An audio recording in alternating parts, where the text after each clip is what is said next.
Installing Homebrew on macOS is pretty straightforward, and without boring you with any of the unnecessary details, I'm going to show you exactly what you need to do to get it configured on your system.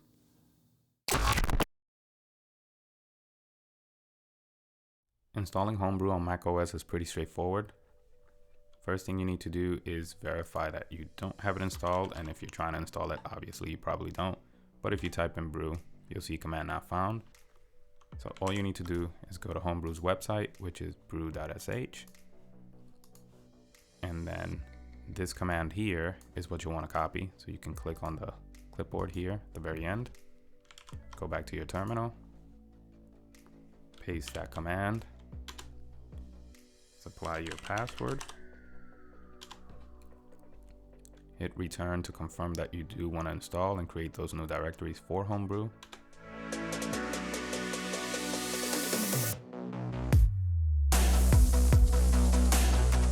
Once the installation is completed, you have to set some environment variables, specifically adding Homebrew to your path. So what you can do is just copy and paste these suggested commands because it's exactly what you need anyway.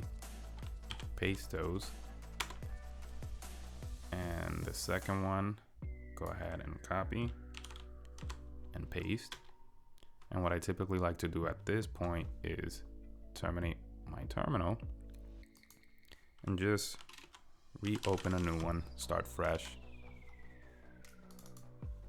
Make this a little bigger. Okay, there we go. And now you can execute brew, and there you go, it's all set. So at this point you can go ahead and install any packages you like that's available via brew. If you found this video helpful in any way, please remember to subscribe and click on the bell icon for notifications of future videos from this channel. Thanks for watching.